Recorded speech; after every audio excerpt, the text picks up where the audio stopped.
Hello guys, back to my channel. இன்னைக்கு நம்ம என்ன போயம் பார்க்க போகிறோம் அப்படின்னா anecdote of the jar written by Wallace Stevenson write பண்ண போயம் தான் பார்க்க போகிறோம். அதுக்கு முன்னாடி என்னோட சேனலை சப்ஸ்கிரைப் பண்ணாதவங்க சப்ஸ்கிரைப் பண்ணிடுங்க. இப்போ ஆத்தர் இன்ட்ரடக்ஷன் பார்த்துடலாம். வால் Stevens was born on 1879 to 1955. He was an American modernist poet. He won the Pulitzer Prize for Poetry 1955 வாங்கியிருக்காங்க.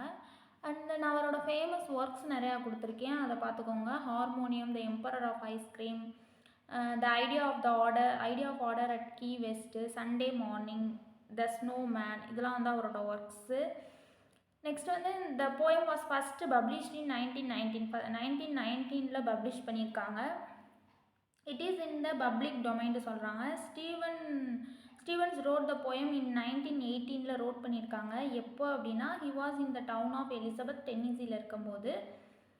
இந்த போயம் வந்து இந்த புக்கில் இருந்து பப்ளிஷ் பண்ணிருக்காங்க, ஃபஸ்ட்டு போய்ட்ரி புக் ஹார்மோனியத்துலேருந்து தான் பப்ளிஷ் பண்ணியிருப்பாங்க. அண்ட் தென் இந்த போயமோட கான்செப்ட் என்ன அப்படின்னு பார்த்துடலாமா. இது வந்து ஒரு நேச்சருக்கும் சிவிலைசேஷனுக்கும் ரிலேட்டான ஒரு போயம் தான் இது.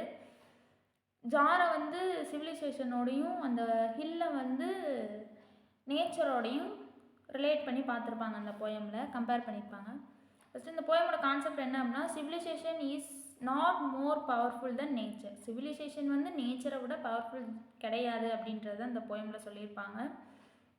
While civilization may briefly overpower nature, nature is far more powerful அப்படின்ற மாதிரி இந்த போயமோட கான்செப்ட் அதுதான்.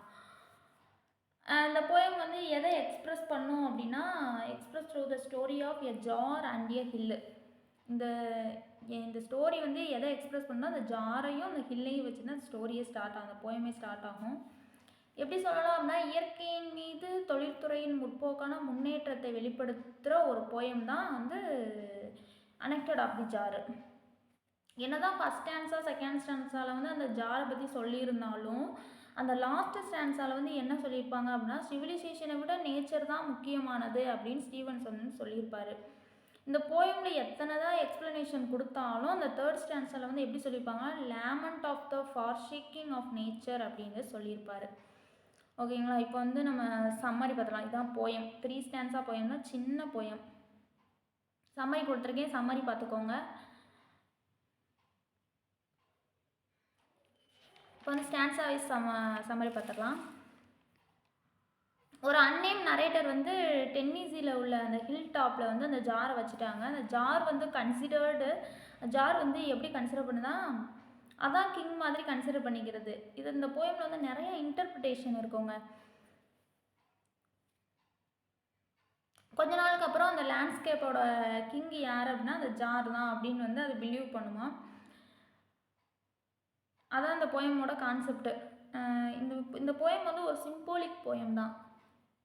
ஓகே, இப்போ ஸ்டான்ஸா வைஸ் நம்ம போயம் சம்மரி பார்த்துடலாம். I place a jar in Tennessee and round it was upon a hill. It made the slovenly wilderness surround that hill.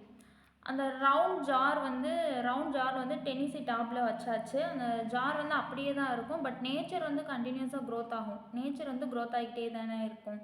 அந்த jar வந்து artificial. அந்த ஜார் வச்சோம்னா அதே இடத்துல தான் இருக்கும், அந்த ஜாருமா க்ரோத் ஆகும் கிடையாது.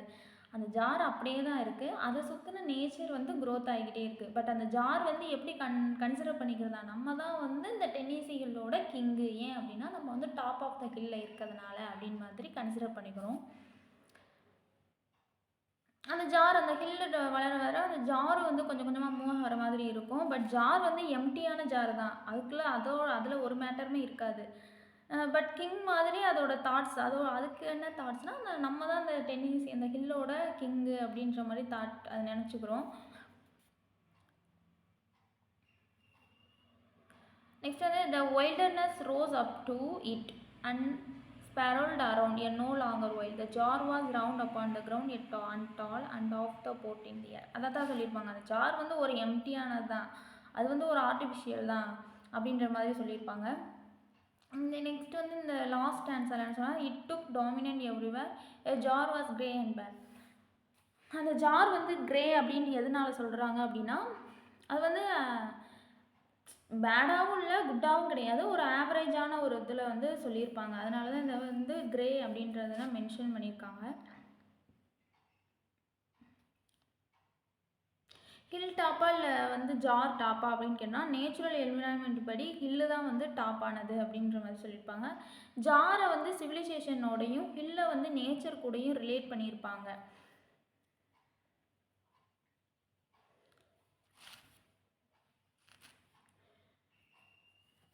லாஸ்ட்டாக என்ன சொல்லியிருப்பாங்க அப்படின்னா நேச்சர் தான் வந்து பெஸ்ட்டு ஜாரை விட அப்படின்ற மாதிரி சொல்லி இந்த இதை முடிச்சிருப்பாங்க. ஏன் அப்படின்னா ஜார் வந்து ஸ்டில் அப்படியே தான் இருக்கும், ஒன்றும் வளரலாம் செய்யாது. பட் நேச்சர் வந்து க்ரோத் ஆகிக்கிட்டே தான் இருக்கும். ஜார் வந்து ஒரு எம்டியானது தான், பட் நேச்சரான ட்ரீஸில் வந்து அந்த பேர்ட்ஸ் இதெல்லாம் வந்துட்டு போகும். பட் ஜாரில் என்ன இருக்குது அப்படின்ற மாதிரி சொல்லியிருப்பாங்க. லாஸ்ட்டாக இதோட தீம் என்ன அப்படின்னா civilization is not more powerful than nature அப்படின்னு சொல்லி முடிச்சிருப்பாங்க. Thank you guys. என்னோடய சேனலை சப்ஸ்கிரைப் பண்ணுங்கள். சப்ஸ்கிரைப் பண்ணிங்கன்னா நான் போடுற வீடியோஸ் எல்லாமே உங்களுக்கு கமெண்ட்ஸில் வந்துகிட்டே இருக்கும், நோட்டிஃபிகேஷனில் வந்துகிட்டே இருக்கும். கமெண்ட் பண்ணுங்கள், ஷேர் பண்ணுங்கள், லைக் பண்ணுங்கள். தேங்க்யூ.